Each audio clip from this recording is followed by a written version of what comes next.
ولتكن منكم أمة يدعون إلى الخير ويأمرون بالمعروف وينهون عن المنكر وأولئك هم المفلحون. Assalamualaikum warahmatullahi wabarakatuh. Alhamdulillah, kembali bersama Zulkarnain El-Maduri. Pada hari ini atau kali ini yang akan diangkat berkaitan dengan statement Muhammadiyah dengan Wahabi. Saya mengangkat sebuah pernyataan dari ayahanda Profesor Dr. Haidar Nasir sebagai Ketua Umum Pimpinan Pusat Muhammadiyah. Siapa yang tak kenal beliau dengan statement-statementnya yang lembut dan nyaman didengar ya. Beliaulah salah seorang tokoh di Muhammadiyah selama ini yang banyak memberikan kontribusi terhadap perkembangan Muhammadiyah, termasuk gagasan Muhammadiyah berkemajuan. Tetapi bagaimana Muhammadiyah sebenarnya dengan Wahabi? Ini yang tentu perlu kita dengar dari beliau sendiri berkaitan dengan Syekh Muhammad bin Abdul Wahab, juga berkaitan dengan Syekh Syekhul Islam Ibn Taimiyah.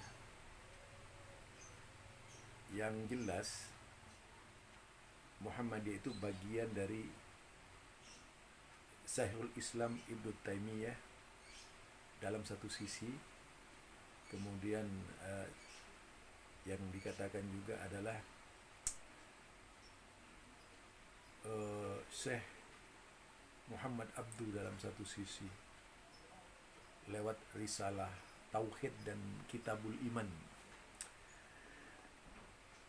Meskipun tidak disebut Syekh Muhammad bin Abdul Wahab, namun yang diangkat oleh beliau adalah sosok yang menjadi panutan Syekh Muhammad bin Abdul Wahab, yakni Syekhul Islam Ibn Taimiyah. Mari kita dengar ucapan beliau. Muhammadiyah misalkan ketika sering dikonstruksi oleh sebagian kecil umat Wahabi misalkan, dan Wahabi itu identik keras dan ancaman yang sekarang kadang suka muncul juga gitu kan.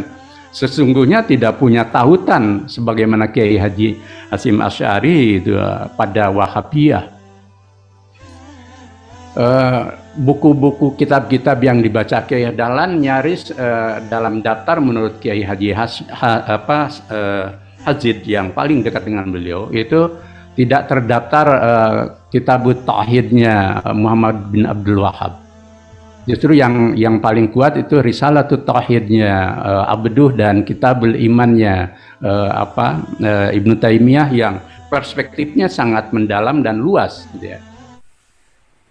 Itulah pernyataan beliau bahwa tidak ada tautan antara Muhammadiyah dengan buku Tauhid Syekh Muhammad bin Abdul Wahab. Tetapi menurut beliau, yaitu yang ada tautannya bahkan akrab dengan bacaan Kiai Haji Ahmad Dahlan itu adalah yaitu buku Risalah Tauhid Syekh Muhammad Abdul ya, kemudian juga Kitabul Iman Syekhul Islam Ibn Taimiyah. Nah, dari sini kita bisa memberikan penjelasan Ibn Taimiyah ini adalah idola Syekh Muhammad Abduh dan juga Syekh Ahmad Dahlan. Itu ya. Jadi idola Ibn Taimiyah artinya idola. Ini juga menebas pemikiran yang menyatakan Syekh jadi idolanya Syekh Muhammad bin Abdul Wahab, Syekh Ahmad Dahlan, Syekh Muhammad Abduh. Artinya ketiga tokoh ini adalah pelaku sejarah yang berbeda tapi afiliasi kepada Syekh Muhammad bin afiliasi kepada Syekhul Islam Ibn Taimiyah.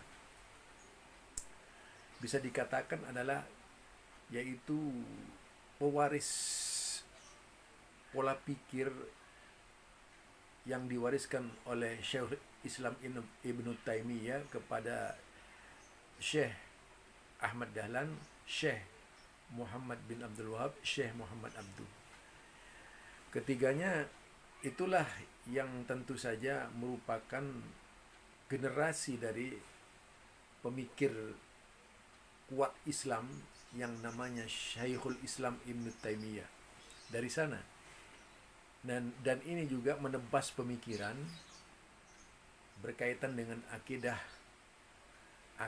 Muhammadiyah yang selama ini dipersepsikan sebagai Asy'ariyah ya. Sampai ke sana kalau kita angkat bicara itu. Namun saya tidak akan berbicara ke arah sana. Saya cukup membicarakan kepada yaitu penjelasan Bapak ayahanda Profesor Dr. Haidar Nasir yang menjelaskan dengan detail bahwasanya Muhammadiyah atau Kiai Haji Ahmad Dahlan, karena memang tidak bisa dilepaskan dari Kiai Haji Ahmad Dahlan yang Muhammadiyah ini, referensinya adalah Syekhul Islam Ibn Taimiyah. Saya tidak akan menyebut Syekh Muhammad Abduh atau Syekh Abdul Wahab atau siapa. Jadi referensinya adalah Syekhul Islam Ibn Taimiyah.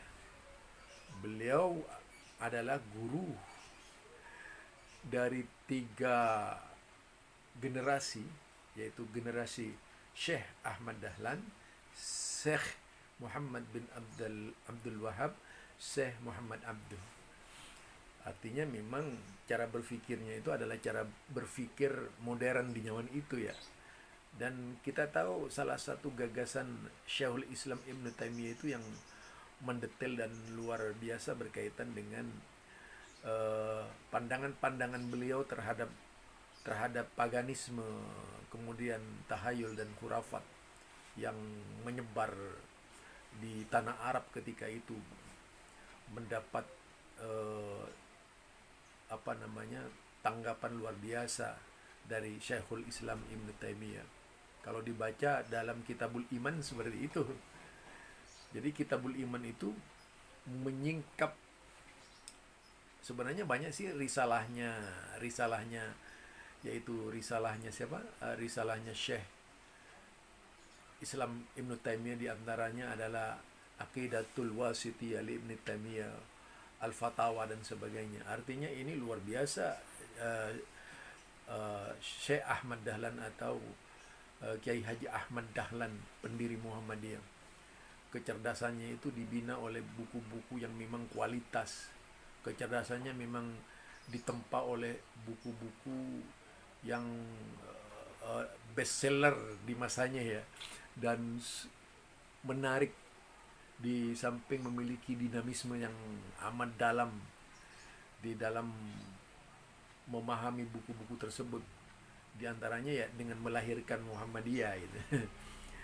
Dan kita tahu Syekhul Islam Ibn Taimiyah ini muridnya banyak, termasuk diantaranya adalah Ibnu Katsir Ad-Dahabi dan sebagainya. Artinya Muhammadiyah itu pas banget gitu. Kalau dikatakan figur dan pandangan yang luar biasa itu adalah Ibn Taimiyah. Bukunya yang begitu banyak dari Syekhul Islam Ibn Taimiyah itu bisa menjadi referensi semuanya dari Kiai Haji Ahmad Dahlan. Ini justru akan lebih hebat Muhammadiyah jika dikatakan bersumber dari pemikiran-pemikiran Syekhul Islam Ibn Taimiyah. Lebih hebat lagi, karena semua murid-muridnya itu orang-orang hebat. Ya, ini mungkin sekedar dari saya. salam kepada Bapak Haidar Nasir yang menjelaskan dengan detail itu. Dan itu bisa dilihat selanjutnya. Sekalian ini sebagai penutup dari perkataan Bapak Haidar Nasir terkait dengan sikap-sikap Kiai Haji Ahmad Dahlan terhadap budaya ya. Itu tentunya melalui sebuah proses bagaimana budaya itu agar menjadi budaya yang terpengaruh, terbimbing oleh sikap Muhammadiyah ketika itu. Artinya tidak semua budaya menjadi halal. Ada budaya yang memang harus ditiadakan agar tidak menjadi aib bagi bangsa Indonesia. Karena memang tidak semua budaya yang budaya Jawa itu bisa ditolerir sebagai bagian dari agama Islam. Tetapi banyak budaya juga yang bisa diambil dari Jawa ini yang tidak bertentangan dengan ketentuan-ketentuan syariat. Karena memang lahirnya Muhammadiyah ini di tanah Jawa. Dan itu bisa dilihat dari sepak terjang Kiai Haji Ahmad Dahlan dalam perjalanannya mengembangkan dakwah Muhammadiyah. Ini dari saya. Assalamualaikum warahmatullahi wabarakatuh. Jadi kemudian Kiai Dahlan seperti juga Kiai Hasyim Asy'ari biarpun lama bermukim di Mekah ya seperti ikan di laut tidak terpengaruh menjadi asin gitu kira-kira. Jadi dan ketika di Indonesia bahkan Kiai Dahlan mendirikan Muhammadiyah di pusat kebudayaan Jawa yang sinkretis kira-kira gitu. Dan dia tetap menjadi penghulu ketika dia menjadi presiden Muhammadiyah. Sehingga dalam diri Muhammadiyah ini kekuatan budaya juga kuat sebenarnya, cuman ekspresinya aja yang beda gitu ya.